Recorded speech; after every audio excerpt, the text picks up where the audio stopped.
Olá, pessoal. Estamos aqui novamente no 24º Congresso Internacional de Direito Constitucional. E agora estamos recebendo 2 palestrantes super queridos, que é Eduardo e Simone Cabral. Esse casal maravilhoso vai trazer uma palestra super interessante, que é precedente como heurística de julgamento, vieses cognitivos, automismo decisório e jurisdição constitucional digital na era da inteligência artificial. Ele, profissional do direito, e ela como psicóloga. Eu vou passar a palavra para o meu host para se apresentar juntamente com Simone. Gente, a satisfação de estar aqui, né, na cadeira destacada de entrevistado é muito grande, né? E ser entrevistado por você, Flavinha, minha parceira de mestrado e de podcast, minha irmã, né, sócia no escritório e parceira de vida, ao lado da minha amada Simone, esposa. Muito bom. Também falar do Congresso, uma organização maravilhosa, como sempre, né? Um grande evento tradicional, totalmente introduzido na comunidade jurídica e sempre trazendo esses nomes de alta relevância. Então, participar disso, fazendo a cobertura como podcast e ainda por cima sendo entrevistado, é uma coisa que nos dá muita satisfação. Eduardo Cabral, meu nome, eu sou advogado, mestrando em Direito, na linha de Processo e Hermenêutica Constitucional e Direitos Fundamentais, pela Unicap, né? E estou aqui ao lado da minha esposa, que vai se apresentar agora. Pois é uma honra estar aqui. Geralmente eu fico ali nos bastidores acompanhando, né, tudo à distância. E sentar aqui nessa cadeira, não é, ao lado de pessoas tão queridas, não é? Porque além do profissionalismo, são pessoas muito queridas da gente, não é? Juliana, minha cunhada, não é? Querida, e Ana Flávia, não é? Essa companheira, né, que tem se dedicado tanto a esse projeto lindo, não é? E ao meu marido, não é? Que a gente muitas vezes compartilha, além da vida, a gente compartilha muito conhecimento. Sempre nessa mistura, né? Direito e neurociência. Eu sou psicóloga corporativa, geralmente eu atuo nas empresas, sou docente também, né? E estou no doutorado agora de neurociência cognitivo e comportamento. Chama o PPGenec. E aí, a ideia seria a gente começar, não é, a compartilhar, a gente começar a conciliar o direito com a neurociência. E nesse projeto, nesse artigo que a gente vai conversar, a gente conseguiu fazer isso. A gente conseguiu fazer essa análise de forma diferente. Acredito que muito enriquecedora. Não é isso, Eduardo? Também acredito. Essa interseccionalidade entre direito e psicologia é bem interessante. E só traz acrescentado no trabalho de vocês. Exatamente. Juliana, você como da família, sou muito suspeita passo a palavra para da você. alegria e da honra de estar aqui. Estamos no 2º ano, né, de podcast cobrindo o evento do Congresso Internacional de Direito Constitucional. E é uma honra e uma alegria entrevistar meu próprio irmão, né? E o host desse podcast. E com a pergunta que eu acho que ele vai adorar responder. A teoria dos alicerces morais de Eidet tem relação com a tomada de decisão judicial, Edu? Pois é, gente. O tema da palestra é o título do artigo que a gente submeteu e foi aprovado para compor a obra coletiva do evento. Como o evento, este ano, trata de jurisdição constitucional e algoritmos, né? Constitucionalismo digital e jurisdição constitucional, a gente decidiu explorar do ponto de vista das ciências comportamentais, que são ciências naturalmente e essencialmente empíricas, explorar algo que, desde a obra do Congresso, que a gente estudou todos os artigos para poder se preparar para o podcast, Sim. As palestras já manifestadas e as entrevistas que nós gravamos aqui, claro, algoritmo, poder algoritmo, opacidade, muitas expressões novas, muitos conceitos novos que vêm com essa eclosão do constitucionalismo digital, do direito digital, certo? Mas teve uma palavra que eu, com muita satisfação, observei que ela se destacou. Desde a fala do ministro na conferência de abertura, até a última que nós acompanhamos, que foi do Marcelo Terto, conselheiro do CNJ. Uma palavra tem uma expressão, ou a palavra-chave, tem se repetido. Vieses cognitivos. Foi a grande revelação, vamos dizer assim, desse evento. E não é à toa, porque nós estamos tratando do poder da inteligência artificial, mas principalmente o poder algoritmo que está por trás dela. E a preocupação é a força que essa IA e que esse poder algoritmo tem não só sobre a tomada de decisão judicial, mas sobre a vida em sociedade, a vida dos cidadãos. Então, tratar, como nós estamos tratando no artigo, de vieses cognitivos, é trazer a discussão para dentro de um plano onde essa expressão nasceu. Essa expressão nasceu nas ciências comportamentais, né?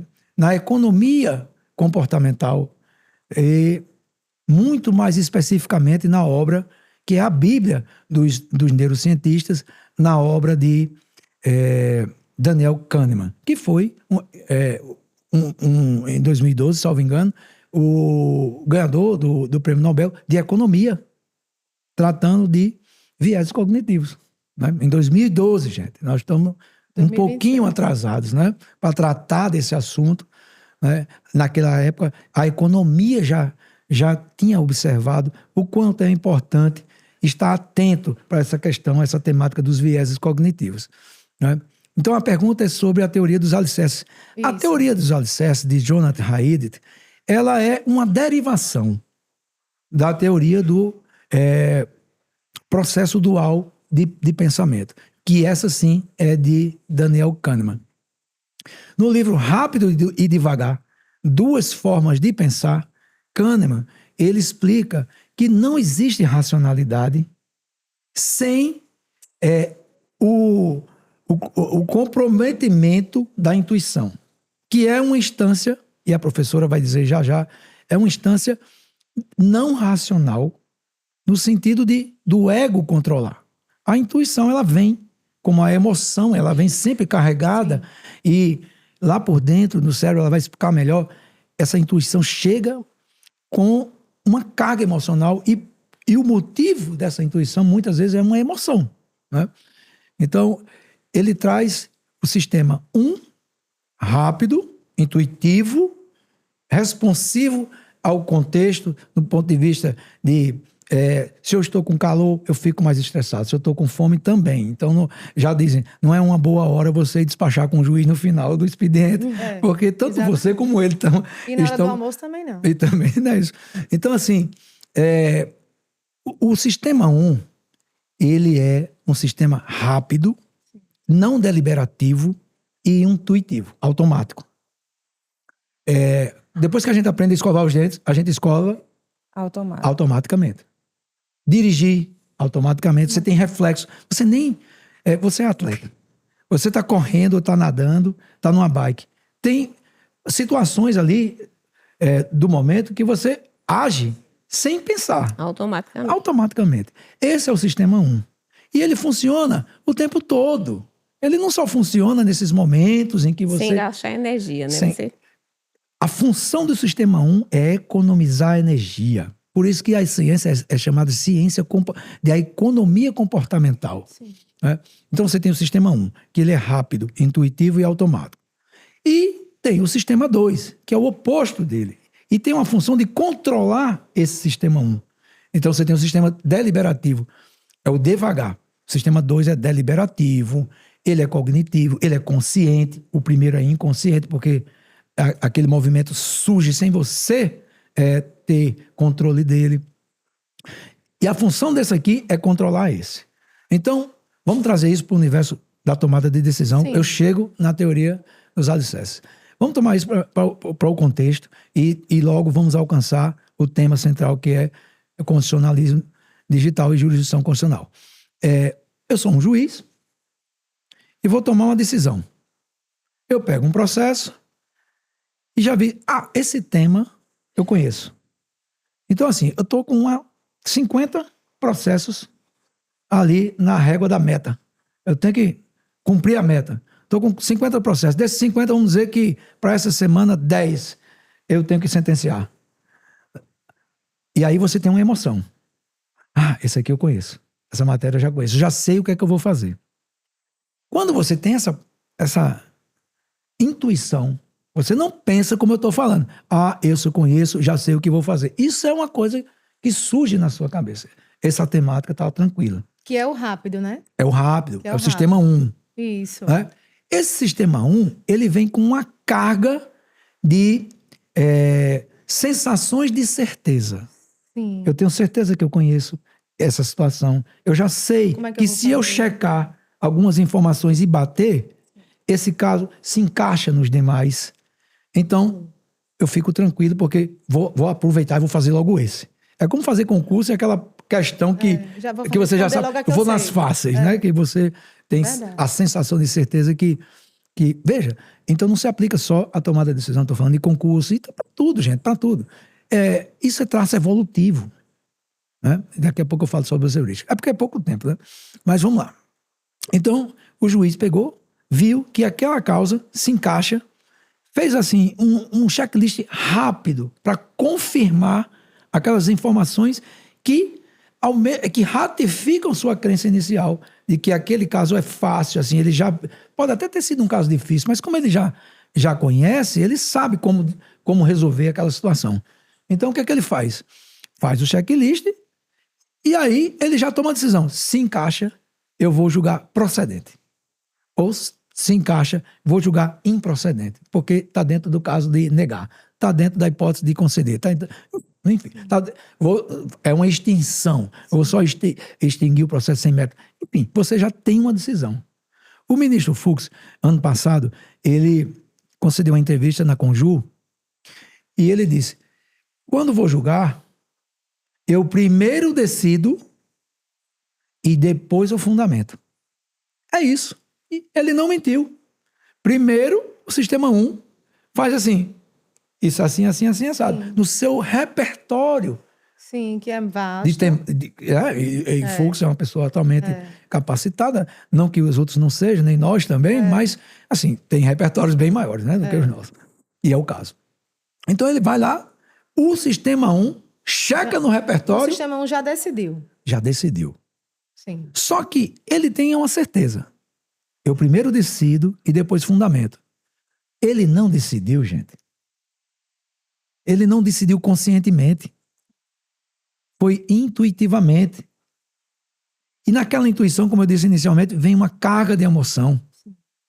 Ele pode estar enviesado por diversos motivos que ninguém vai saber nunca. Talvez ele nunca conheça o motivo dele tender para aquela posição. Eduardo, e só um parênteses. E nessa questão que você falou aí, nesse ponto, você acha que aí se enquadra um pouco de parcialidade sobre a decisão que ele vai... Então, tem um livro de Erle Nunes, que está agora sendo lançado, a 4ª edição, já a 3ª foi esgotada. Eu tinha a 3ª edição, perdi, e procurei, não achei, até falei com o professor, ele disse, aguarda mais 15 dias que ele já fez o pré-lançamento, julgando a imparcialidade dos juízes, como os vieses cognitivos comprometem ou influenciam a tomada de decisão judicial. Só que o imparcialidade é entre parênteses. Uhum. Sim. Porque você fica, é parcial ou imparcial? Sim. Parcial não no sentido de favorecimento. Isso. Parcial no sentido de estar enviesado. Você está tomando uma passional. Você está comprometido emocionalmente. Isso. Foi nesse Exatamente, nesse sentido. Então, é o mito da neutralidade do juízo que está por trás dele o mito da racionalidade. Não existe racionalidade quando a neurociência e a psicologia comportamental entram em campo, elas desmontam esses dois mitos. Racionalidade e, consequentemente, parcialidade, aliás, imparcialidade. No sentido de ser ou não emotivo e puxar ou não para um lado ideológico, seja o que for. Então, para responder a pergunta, a teoria dos alicerces tem tudo a ver. Porque, como eu disse, é uma derivação. Jonathan Haidt é um psicólogo comportamental uma pessoa super renomada. E esse livro dele beleza, Mentes Moralistas. Como a religião e a política influenciam o comportamento humano. Fantástico livro, é uma bíblia da neurociência para quem quer estudar a tomada de decisão. Ele parte da teoria do pensamento. Rápido e devagar. Ok, ele sai daí, tendo isso aí como um campo, ok, aceito. Mas por que você decide de um jeito ou de outro? Porque o juiz qualquer vara, primeira vara, não vou dizer de onde, o juiz da primeira vara decide de um jeito aquela determinada matéria, condenando, julgando improcedente tal pedido. E o vizinho, A mesma matéria. a mesma matéria, diverge e faz o oposto. Porque uma Câmara faz assim, outra assado. Porque uma turma do Supremo faz desse jeito, do STJ. Porque as pessoas decidem tão radicalmente opostos. Um tema tão debatido, tão bacana, tal. Porque você tem essa questão dessas divergências. E ele explica a teoria dos alicerces morais é assim.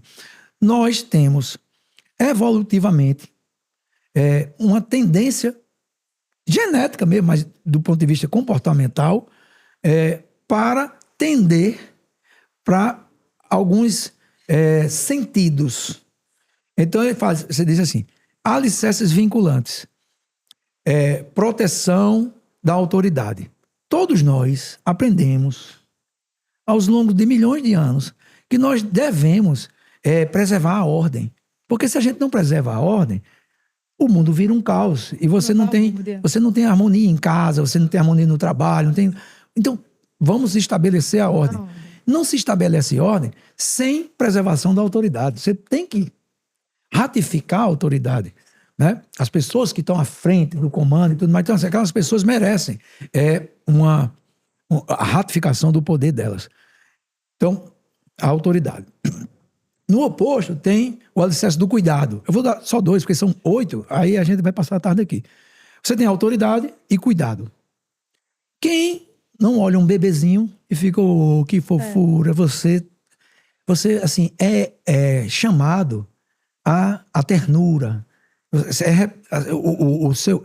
A professora vai explicar, o seu sistema emocional, ele é ativado com aquela imagem, aquele input, aquela imagem, entra no seu cérebro e ela desperta os alicerces morais da proteção. Né? Então você pode ter um juiz mais garantista. Esse cara é o que tem a tendência à proteção, aos cuidados, principalmente das minorias e dos vulneráveis. Sim. E você pode ter aquele caneta pesada, que eles, não é assim não. Lei é lei, ordem é ordem, vamos garantir, condeno, nego, extingo. Então, o juiz técnico. O legalista. Né? Sim. Não, às vezes, ele se transforma numa pessoa punitivista. Né? Mas não necessariamente que o alicerce da autoridade seja um alicerce que estimule a punição. Não necessariamente. Ele estimula a austeridade como forma de garantir a ordem. Então, a teoria dos alicerces morais, ela vetoriza o sistema 1 e 2. Sim. Como é que eu vou decidir? Eu decido assim, eu decido rápido ou eu decido devagar. Mas em que sentido? Aí vem os alicerces morais.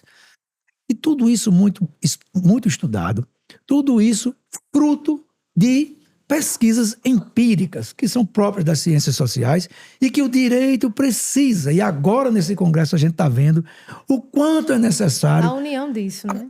Fazer essa intersecção, fazer esse diálogo com as outras ciências, assimilar novos métodos de análise do direito, a partir das contribuições dessas ciências, e vemos tudo isso. Volto, né, para encerrar minha fala. A queridinha, que estava na boca, na ponta da língua de todo mundo, vieses cognitivos. Inclusive faz parte da sua dissertação, né? Faz Nós ouvimos parte, muito lá no escritório. Pois é. Porque ele faz em casa e faz no escritório. Todo mundo já sabe tudo que eu estou dizendo. Eduardo é um estudioso justamente nessa área de vieses cognitivos, tomada de decisões e neurociência.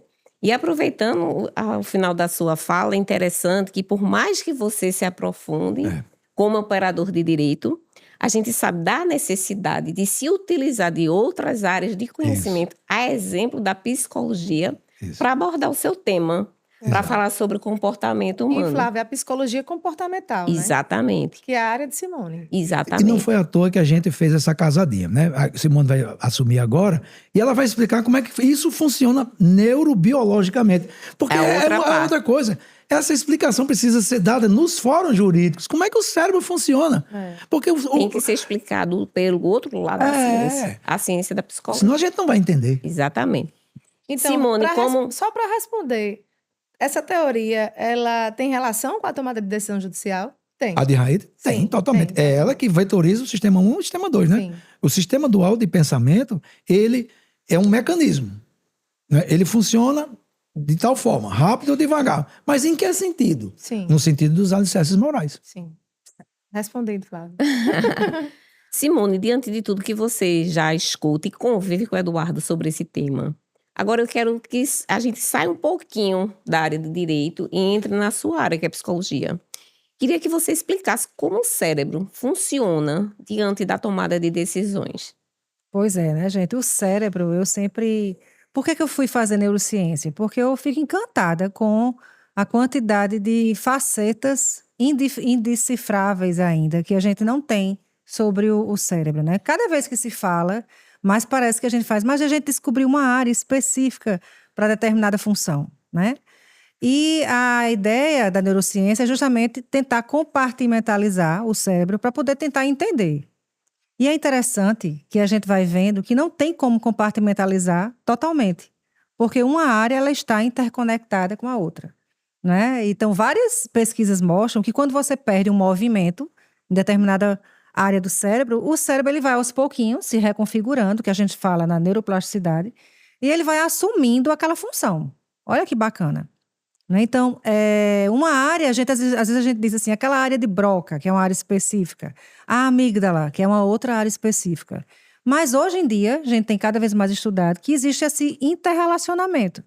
As famosas sinapses que vão acontecendo a nível neuronal, né? Estreitando e mostrando para a gente que é tudo muito aquele junto e misturado, certo? Na área de tomada de decisão, existem algumas áreas que a gente pode mencionar como mais relacionadas a essa questão. Porque tomada de decisão envolve muita questão comportamental. É uma atitude, né, que envolve também comportamento. E essas tomadas de decisões estão muitas vezes influenciadas por nossa história de vida, pelos nossos valores, Sim. pelos propósitos que a gente tem, não é? Existe uma área, por exemplo, a amígdala, que não é a amígdala daqui, é a amígdala daqui, né? A amígdala ela é responsável por toda a parte afetiva que nós temos. Ela está dentro do sistema límbico, que é uma área mais emocional. Então, muitas vezes a gente se emociona, a gente às vezes foge e a gente também se recua por conta da amígdala. Ela é pura emoção. Sente medo, aciona a amígdala. Ela é importantíssima, mas muitas vezes a gente hiperativa ela quando a gente fica, por exemplo, numa síndrome de pânico, até numa questão de uma crise de ansiedade. É a amígdala extremamente hiperativada, né? Então, ela serve tanto para equilibrar, como também, às vezes, para protagonizar uma situação de estresse muito grande. Então, muitas vezes, no momento de estresse, a gente aciona a amígdala, né? Então, que na tomada de decisão ela é acionada. Nós temos também o CPF, não é o CPF da carteira, não. Né? É o córtex pré-frontal, que ele fica aqui atrás da testa, é o primeiro que fica aqui atrás da testa. E ele é responsável, muitas vezes, pela parte das nossas racionalidades, dos nossos raciocínios cognitivos. Então, muitas vezes, na hora da gente raciocinar, muitas vezes a gente franze a testa, não é à toa. A gente vai puxando, a gente vai puxando a energia, né, para essa região frontal. Simone, essa área também é a área do comportamento. Totalmente. Né? Tanto, muitas vezes, nas nossas tomadas de decisões racionais, a gente aciona o CPF. Só que muitas vezes, a gente não é só razão, nem também nós não somos também só emoção. Né? Não podemos. E aí entra uma outra área, que é o córtex cingulado, que fica no meio, que faz essa conexão entre a amígdala e o CPF, que ela equilibra esses dois lados, né? Esses dois aspectos. Então, na tomada de decisão, tudo isso está envolvido. Além, gente, dos nossos hábitos, dos nossos valores, não é? Das nossas emoções.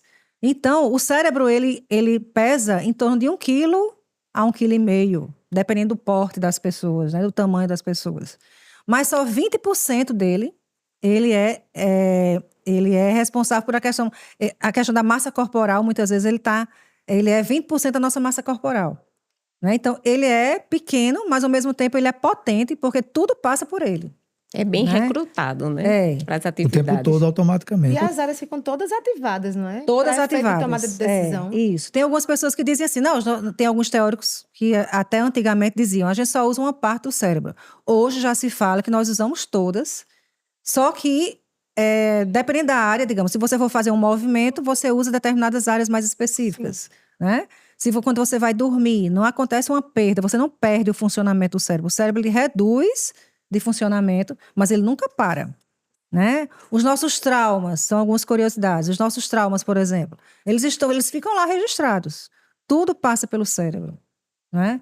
Mas a gente pode ir administrando, criando novas conexões neurais para que ressignificando esse trauma, para que ele tenha um novo sentido na nossa vida, né? Então, tudo passa, na verdade, e as nossas tomadas de decisões, elas estão presentes o tempo inteiro. Então, muitas vezes o juiz, a gente está falando aqui da área jurídica, mas em todas as áreas, os professores, né, a gente pode falar dos médicos da área de saúde, todos eles passam por essas questões, né? Tomar decisão não é algo fácil, né? Por isso que é algo que requer tanto da gente, né? Requer tanta energia, porque envolve esses aspectos, muitas vezes a gente invisíveis, né? Muitas vezes invisíveis. A gente fala até aquele autor que fala sobre a camada escura. Sim, Robert Burton. Robert Burton. Ele fala que existe uma Sensação área... de certeza, o livro dele. Que a gente acha que tem a certeza, mas muitas vezes a certeza não é A absoluta. ilusão da certeza. Por quê? Porque as conexões neurais estão sendo formadas, mas às vezes a gente se atrapalha, né? Por mais que a gente ache que é certo. Então, Burton fala muito sobre isso, que é a camada escura que a ciência não conseguiu ainda decifrar o que é que tem. Então, o cérebro, na verdade, a neurociência tem crescido muito, né? Tem perpassado o direito, a psicologia, economia, a nutrição, né? Médicos fazendo também, né? Médicos fazendo isso, correlacionando com a psiquiatria. Está relacionado a qualquer outra atividade. Qualquer outra atividade. Porque qualquer outra ciência. É biológico. Exatamente. É biológico. É o que nós somos. Então, veja um médico na hora de fazer uma cirurgia, né? Ele percebe que na hora que já está o paciente sob o efeito de anestesia, ele muda. Aquela tomada de decisão foi na hora. Então, assim, eu acho rápida. que vem a emoção, vem a intuição pela experiência, inclusive, de ser médico, e para tomar uma decisão rápida, porque aquele paciente já está anestesiado e ele precisa decidir rápido. Então, Sim. eu acho que vem esse primeiro o fator 1 que a Eduardo falou, mas que eu acho que tudo está ativado, tudo está junto. É o tempo todo e ao mesmo tempo, sabe? A gente fala sistema 1, mas é tudo ao mesmo tempo, sabe? E, assim, você está tomando uma decisão, mas o seu coração precisa, que o cérebro precisa fazer com que o seu coração continue batendo. Então, é tudo ao mesmo tempo, entendeu? Não tem condições de sistema- compartimentar naquele Não. momento que está funcionando. Você não separa nada, é tudo misturado. Como Simone Eu disse, acho assim junto que o mais misturado. importante de todo esse nosso debate, gente, é o seguinte: é a gente saber que nós temos o rápido e devagar. Isso. Nós sabemos que temos as emoções. A gente não vai deixar de decidir porque a gente pode enviesar. Não. Não. Né? Mas a gente O viés é precisa natural. Ter a consciência fazer essa dessa consciência, possibilidade. esse exercício Controlar. de consciência, né? E ter mais equilíbrio possível nas nossas decisões, sem precisar, às vezes, passar o olho e já dizer é isso ou aquilo. É. Né? Eu acho que o que mais é essa consciência. A gente precisa fazer Controle. Inclusive, eu estava esse chamamento, aqui, né? Para que todas as pessoas reflitam sobre essa situação. que é nova, né? No campo do direito é tudo muito novo. Mas essa questão que você falou, da gente tomar a decisão rápida. E se você tiver uma crise de ansiedade, na hora que você vai tomar a decisão, porque pode acontecer, você está sob o efeito de muito estresse, aí você ativa de forma exacerbada a amígdala. E no ato de você precisar ter uma decisão sobre aquele processo, por exemplo, você teve uma crise de ansiedade. Porque já aconteceu comigo, de na hora de uma audiência, a gente ficar meio que bloqueado, dar um branco. Então, assim, nessa hora, a amígdala é muito ativada, isso. Isso, ela é hiperativada, dá uma... Tipo Dá assim, uma deu um travada. branco. Não sei mais o que é que Ela eu vou bloqueia perguntar, o CPF. testemunha. Ela bloqueia o córtex pré-frontal. Então você fica ali na enxurrada de estimulação da amígdala. Sim. Essa que Simone fala de estímulos emocionais fortes. E aí o seu cérebro fica com essa carga muito elevada e o teu córtex pré-frontal não consegue dar uma resposta, porque a amígdala é muito mais forte. Tem um detalhe, Simone, que a gente esqueceu. O córtex pré-frontal é a última parte a ser formada no cérebro. Isso. Ela só conclui depois dos 25 anos de idade. É por isso que os adolescentes são tão cheios de mimimi, como dizem. As crianças são tão impulsivas. São sensíveis e impulsivas. Ela vai Né? saber parar. Entendeu? Não. Mas não sabe E parar. outro detalhe, não é à toa que ele é o último. Ele é o último a se formar na minha biologia. Ele também foi o último na evolução. Então, assim, o córtex pré-frontal é um dos instrumentos mais novos, mais modernos da natureza. Entendeu? E aí, além de tudo isso. E também tem um motivo. O cérebro ele vai formando, aí Simone pode explicar melhor, ele vai se formando a partir dos estímulos, da experiência da criança, desde a barriga. Ele vai... não dá para você ter um córtex pré-frontal, porque ele gasta muita energia, é o que gasta mais energia de todo o sistema cerebral, é ele, porque ele é o sistema 2, ele é o deliberativo. E ele precisa, e a natureza é muito sábia, ele precisa ter uma experiência, que é essa sua experiência de vida, desde a vida fetal até o início da vida adulta.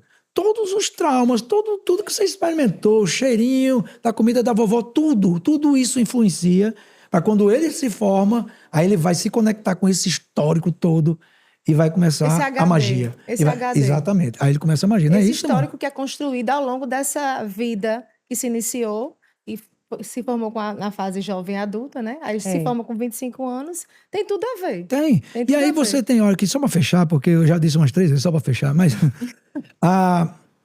eu sou um entusiasta da crítica hermenêutica do direito, do professor Lênin Streck. Eu acho que a saída para o enviesamento, a saída para o solipsismo judicial e para todos esses problemas e ameaças que a IA está trazendo, é a governança, como tem dito, mas tudo isso, no final das contas, é o quê? É o juiz, o operador do direito, ter uma crítica do direito, ele ter base, ele tem dogmática, ele tem conhecimento hermenêutico e epistêmico do direito, certo? Sim. Mas isso, como é que você vai fazer com que o juiz, a gente estava falando com o Marcelo Tertu hoje, o juiz pressionado por meta, como é que ele vai toda vez parar para pensar bem direitinho? Se aquele caso ele viu agorinha, ele vai fazer de novo todo o processo deliberativo? Não vai fazer. Ele tem que agir rápido. Né? Ele não pode agir devagar porque a meta está batendo na porta. É um problema estrutural, é um problema evolutivo, tudo misturado e agora com tecnologia pressionando todo mundo na parede. E aí eu só faço uma ressalva, né? Todos nós estamos suscetíveis a ter essas crises de ansiedade. Sim, claro. E aí nesse momento, gente, o que é que a gente pode fazer? Fazer a respiração profunda, não é? Para poder ir dar uma oxigenada no cérebro. Gente, vamos aprender com a psicóloga. Aproveitar a aula. A dica. Aproveitar porque a aula, todos as dicas, nós, nessa tensão, nós eu não... tenho feito isso, viu, Simone? Eu lembro muito de você. Porque a gente passa por isso, eu acho que não há problema nenhum em falar. Claro e a que gente não. ficar nervoso e, enfim. E eu respiro fundo e solto pela boca. Eu acho que é um exercício que todo mundo deve fazer, inclusive, antes de ir trabalhar, antes de sair de casa. Antes de tomar uma decisão, qualquer que seja. Aquela coisa dos avós. Conta até 10. Tem tudo a ver. Funciona. Tem tudo a ver. Inclusive, na verdade, é sair um pouco do foco do problema. Inclusive, quando eu vou despachar com um desembargador, com um juiz, eu, antes de entrar na sala, eu respiro fundo. Eu tenho uma técnica eu acho que é nesse momento que causa o efeito de concentração absoluta. Com certeza. E você fica guardado comportamentalmente falando para falar só sobre aquela questão que você vai despachar com o magistrado. Para ele entender só na prática o que é que você está querendo conversar com ele. Muito bem. Você já está usando na prática, né? Tentando equilibrar as suas emoções com as questões de raciocínio. Né? Então, excelente. Pois estamos chegando ao final, nossos entrevistados aqui. Vejam como eles têm, como contribuir, né? Para não só na área de direito, mas também na área da psicologia, com o tema de pesquisa deles. Então, eu queria agradecer ao nosso casal querido aqui, Simone e Eduardo, em parar um pedacinho nesse congresso e vir aqui sentar e debater esse tema, não é, Juliana? Inclusive, Flávia, a brilhantar o congresso. Sim. Eu acho que é a primeira vez que se fala desse tema específico, o direito relacionado com a neurociência, com a parte da psicologia comportamental. E chamar um Da outro importância profissional de ter além... uma psicóloga no Exatamente. congresso. Neurocientista falando de anatomia Veja do que cérebro. a gente está no 24º Congresso de Direito Internacional Constitucional, da importância de trazer as nossas emoções por uma psicóloga. Então, Sim. assim, esse ano a gente veio inovando, né, esse congresso com essa temática. Eu acho que fecha muito bem o segundo dia desse congresso, com essa temática. Pois estão de parabéns. Obrigado. Muito Parabéns. obrigada. E vocês nos sigam para assistir essa palestra, que será logo a seguir.